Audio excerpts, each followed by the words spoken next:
My name is Tebony. I am a single household mother that has a daughter that battles with mood aggression and has anger outbursts. And if you are a parent that deals with a child that battles with anger, aggression, mood disorder, being on the spectrum, then this video is for you. This is not a easy topic. It's not even a space that I literally can enter into without feeling the emotions that comes along with being a parent, a mother particularly, that has a child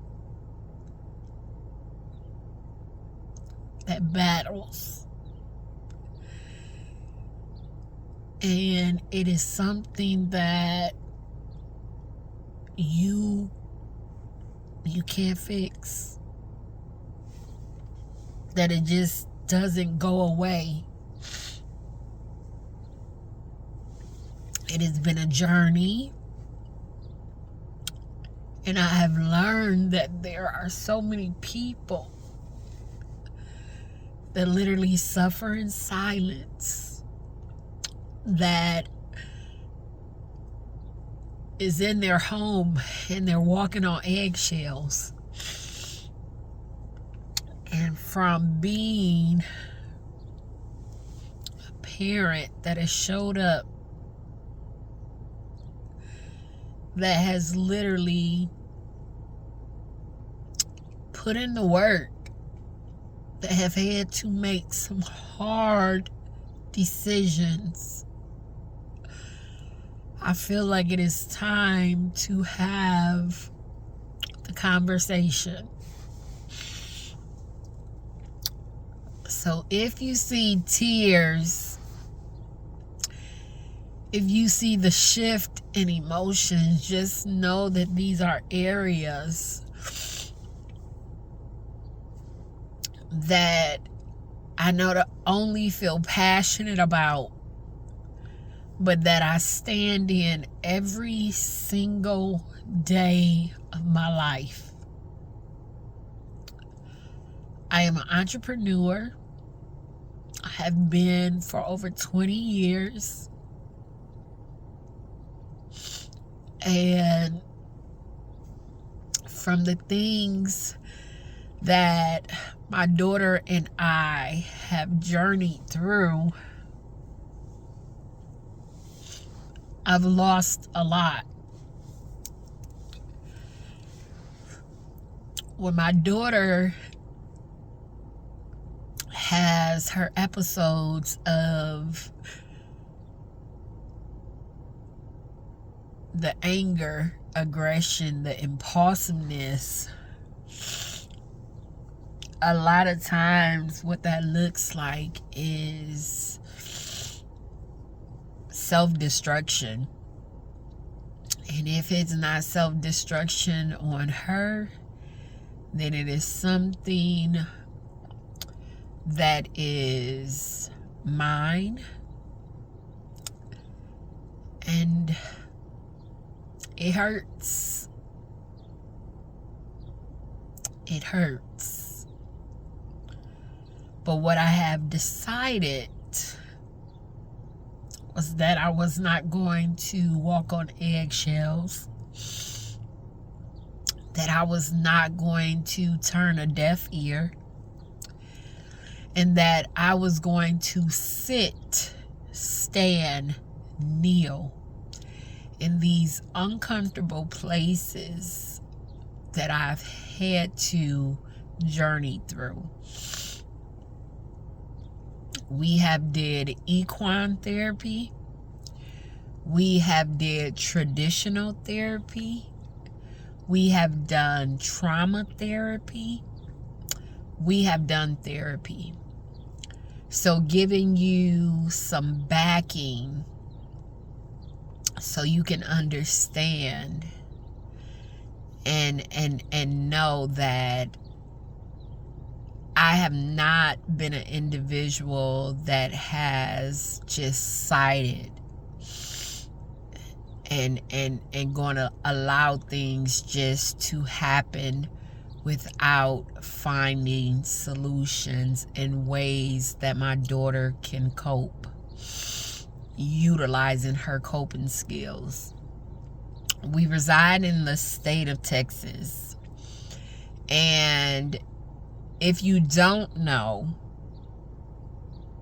I am informing you now that Texas is a state that is on the lowest of the totem pole when it comes to mental health.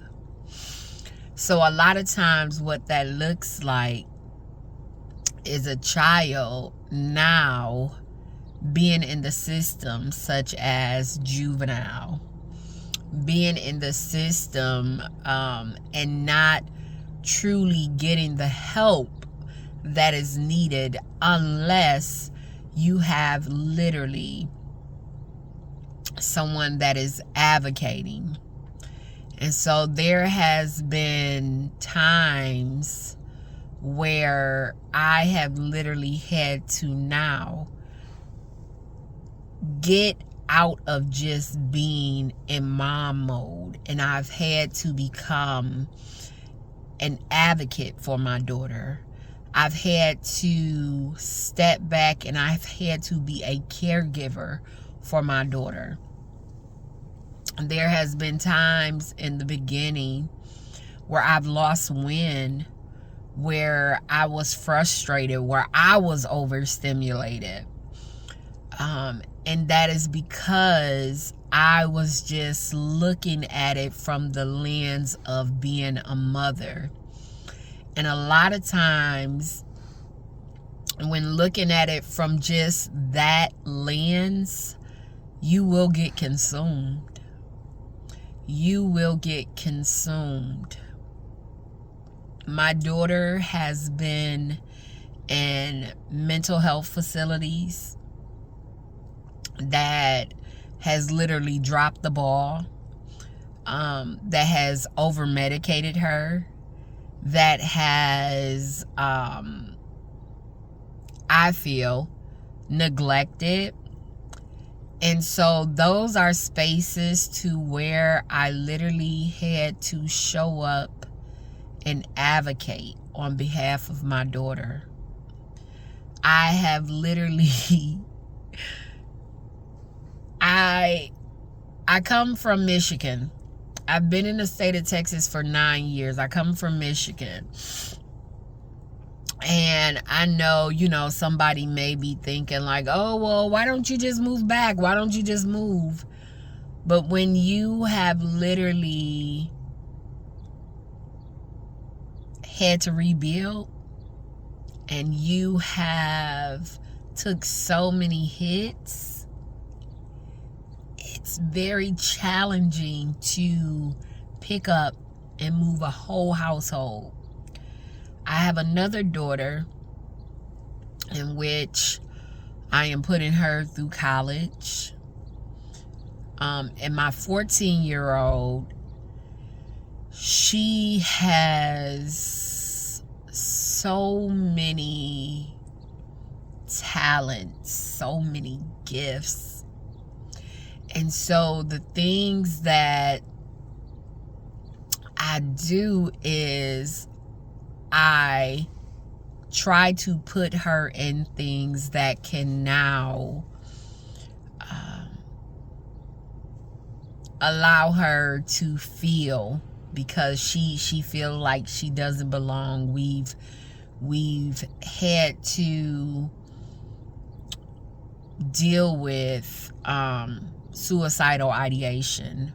We've had to deal with her not feeling she belongs, and literally not wanting to be on earth. All of those things, you know, we have had to literally walk those lanes. And so I speak from a place that I have so much compassion and empathy and grace, and my heart literally goes out for the parents that literally are suffering in silence, because I've been at that space before, to where I've had questioned myself. What could I have done better? What did I do wrong? Why, you know, my child? What, you know, what could I have done differently?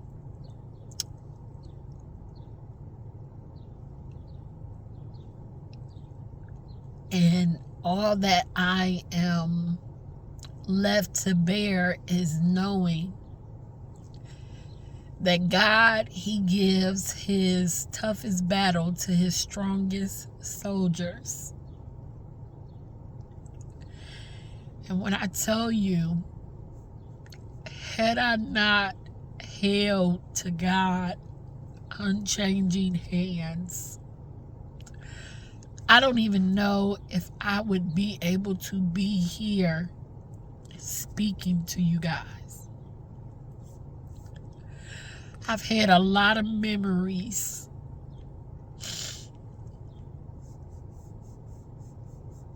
that have been destroyed.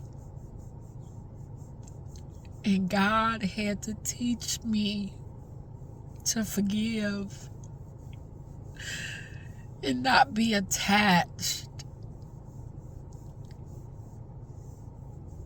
to these material things, because it hurts.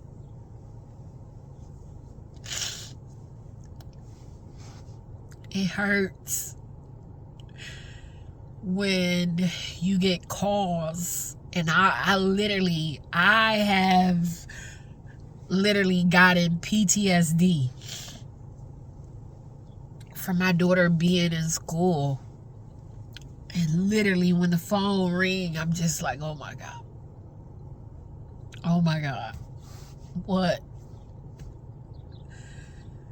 And I'm telling y'all, I had to work through those things, and it is important for you as a parent to take that time for yourself. And I know it may feel like, where's the time at?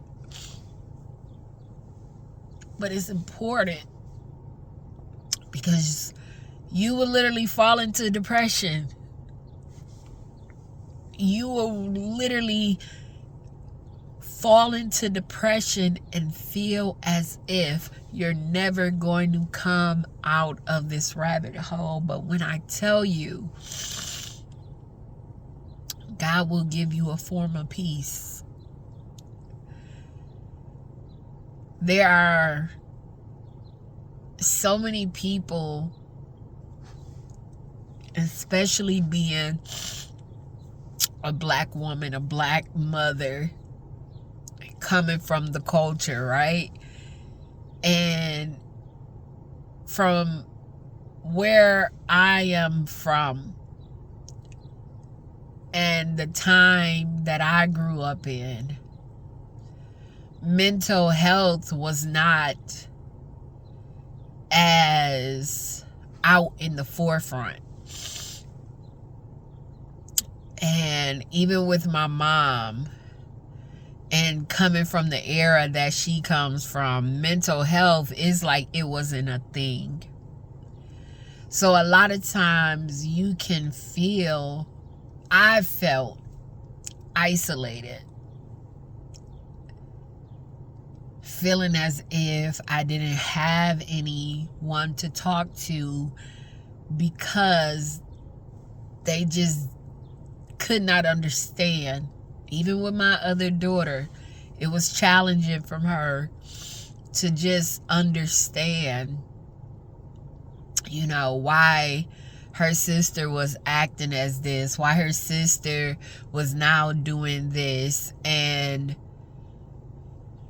a lot of times you walk away sometimes not even being able to explain the why, but literally having the understanding and the peace. So the things that have kept me in being able to go on is the fact of the matter is that you have to be realistic. You have to now go through a part where you are accepting what is, and not saying that it always have to be that way, not saying that things won't shift, because I truly believe that you can give your child coping skills. I'm very, very transparent with my daughter, and just because of the anger outbursts, just because of the impulsiveness, that does not stop me from teaching her from a place of, if you do something, you're going to be held accountable for it. And I think that with a child that deals with anger, aggression, and impulsiveness, that you have to now begin to be able to identify, you know, this behavior and what the child is doing. Is this a cry out for help? Is this you know, you in a timing of deep depression? Are you just doing it to be malicious? Like, all of those things you have to look at, because one, they're still growing. And so I seen the shift from my daughter being 9 years old and now going into double digits, now seeing where hormones played a factor, now going through the changes and so forth of life, so forth with life, and I'm seeing them, right? And I'm learning how to now not only be attentive to just verbal communication, but looking at body language, understanding. And so for me, I still hold my daughter, you know, accountable in areas. She still has assignments. She still have things that she, you know, is responsible for doing, because I never want to put limits on what she can do. And understanding that you are going to have some highs and some lows. There have been things sometime where I'd be like, you know what? The messiness, just the things that comes along with it, and I'm just like, yeah, no, this can't, we not, And so if you get your child on a routine, for me, I literally, again, I got my daughter into equine therapy. I got my daughter into music therapy. She loves music. And so I try to do things that will now keep her active, that will keep her in a good mindset, that will be able to now allow her body to produce that dopamine, you know, where she can have those feelings of being happy, those feelings of being able to feel, you know, good about herself and so forth. And so I teach my daughter mindfulness. I teach my daughter how to journal. I teach my daughter to understand, what different feelings are, and being able to now communicate that.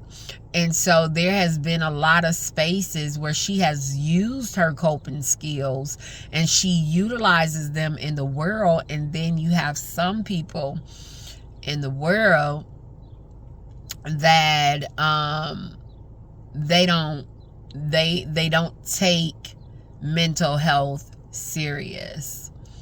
And so it's been challenging. It's been challenging from school. It's been challenging from community, the neighborhood.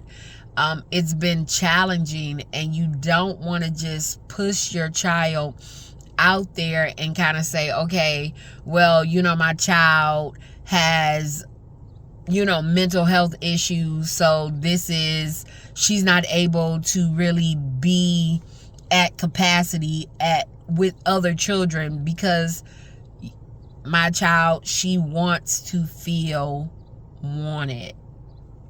She wants to feel, and this is by peers. So it's challenging in a sense.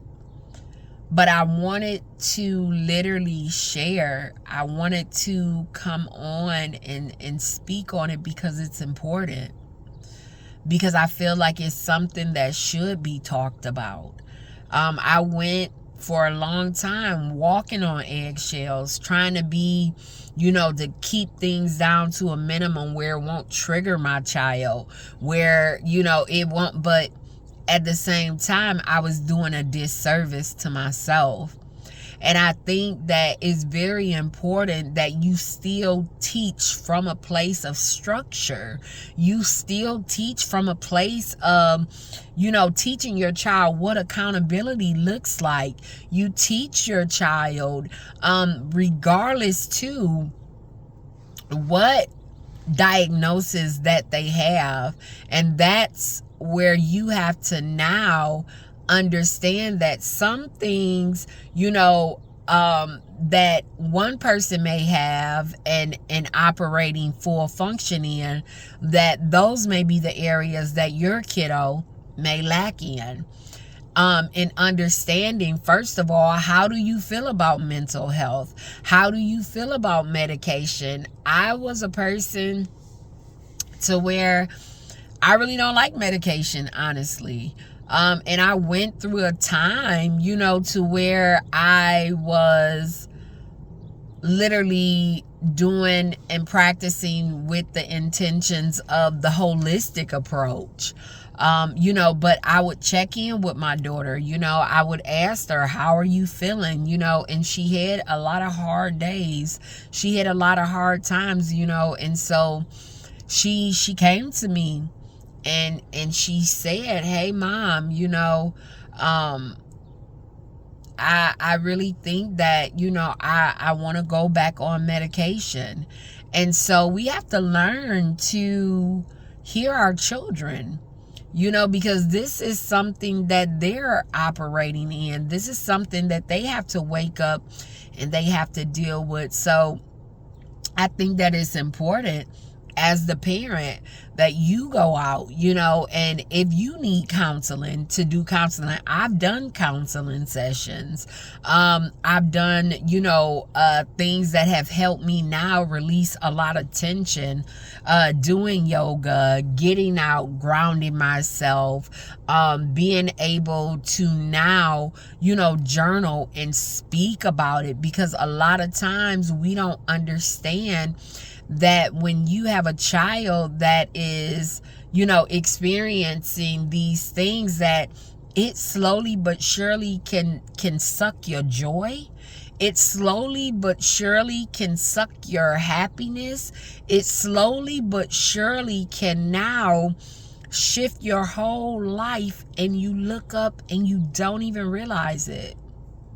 My daughter, she had a moment to where we had a family matter, and my daughter spazzed out.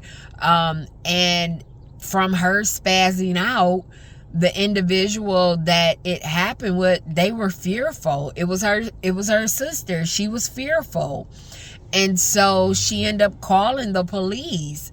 The police heard my youngest daughter threaten my oldest daughter, and they literally came and arrested my daughter. My daughter was charged with a felony and a misdemeanor at the age of 12.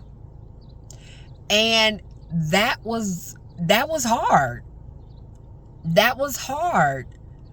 And I'm not here to literally bash anyone. I'm not here to make anyone feel like they're not doing enough, because I'm going to tell you, it knocks the wind out of you. I have come home and my stuff, from passports, everything ripped up, tore up, and I've had to sit with those things.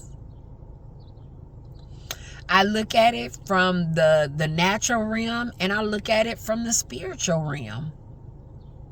And there was a lot of things that I literally had to go to God from and tell him, hey, I need you to help me to help myself.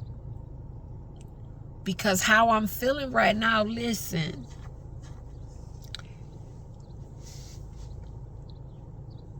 I don't even like how I feel.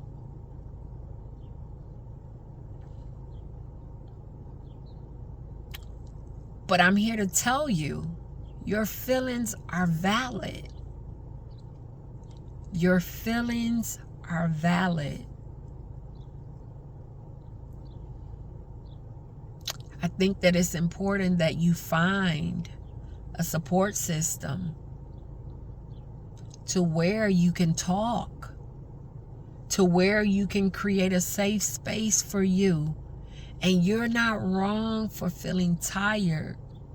You're not wrong for feeling like, you know what, I'm ready to go and just crawl under a rock and just like listen.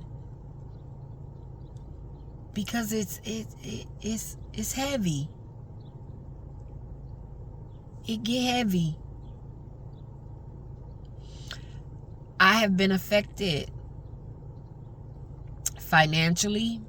I have been affected emotionally. I have been affected. And I learned to start getting back up the more and more I gave it to God. And he taught me how to show up in the situation. He taught me how to stand in the truth. I'll be honest, I used to didn't even want to go out with my child, because I felt like I don't know, I don't know what's she gonna pop and do. But fear had begun to consume me, and it began to be a driving force. I'm not afraid of my daughter, but it was the impulsiveness. It was not wanting to be embarrassed. And I think that when you are able to live in your truth with it, that your truth can begin to set you free. You are not alone. You're not. Although it may feel like it, you are not alone. There is another parent, there's another mother that is crying out at the same time you are. They just have a different bambino. And you have to learn, at times when you are tired as a mother, hold fast. Hold fast. And now you become that caregiver. Now you become that advocate. And there may come a time to where you may have to literally consider putting your child in a facility that is long term. Being able, one of the hardest things that I had to admit to myself before I started literally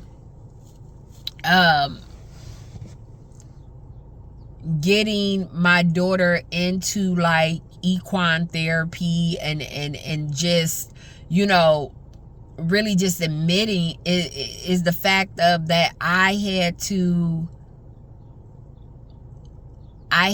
now be honest with myself and say that this is so much that I don't have all the answers, that I can't fix my daughter, that I can't give her what she needs. And if you having to do the work to find the right resources that can give your child what they need, then you do your assignment. Then you do your assignment with tears in your eyes. Sometimes there has been days where God just had to breathe the breath of life on me, into me, because I was tired. Because I was trying to carry everything.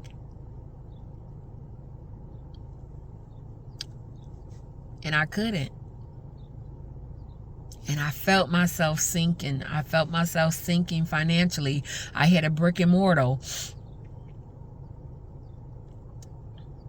And I closed it down. I closed it down to be able to now help my daughter in the capacity that I needed. And there's no regrets. No regrets. And I went through a season from working from home. And boy, when I tell you, it was rough. It was hard. Because a lot of time, your child can target you.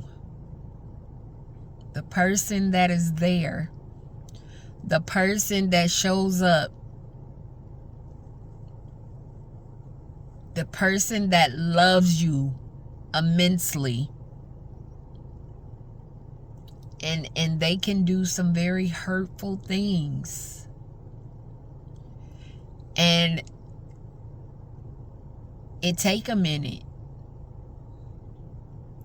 Because me, as being a single parent household, I work hard to provide my children with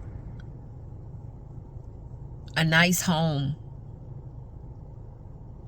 with being able to have the things that they need, and not only need, but they want.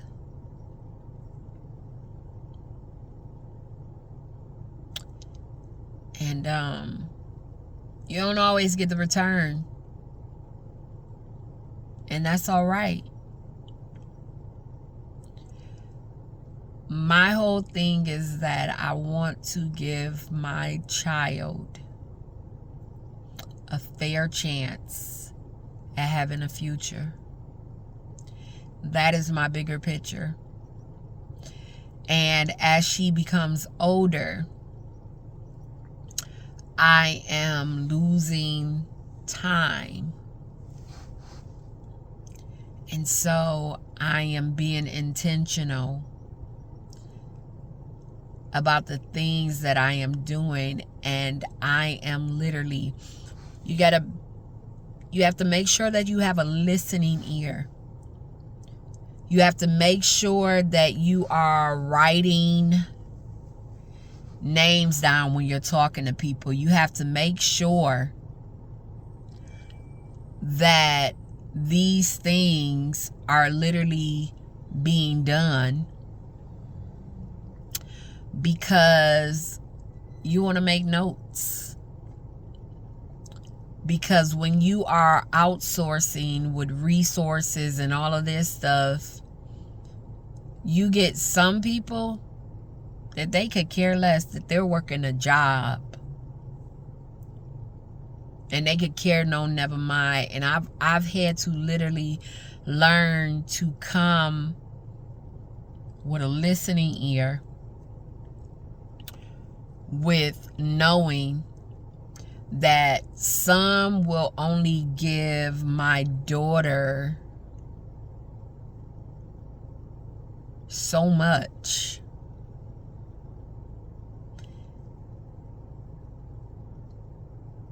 And that's not all right. It's not all right. Every child deserves a fair chance at life. And it's my assignment, my job, to create that for her. So listen, I truly hope that this has reached someone that might have needed it. That you might have been holding your breath in some areas and now you're able to release, because now you were shown that you're not alone, that there are more with you than against you. I thank you guys for this time. I thank you for this space, and I thank you for you. I am sending love, light, and endurance and the capacity of which you need. God's willing, I will get with y'all sooner than later.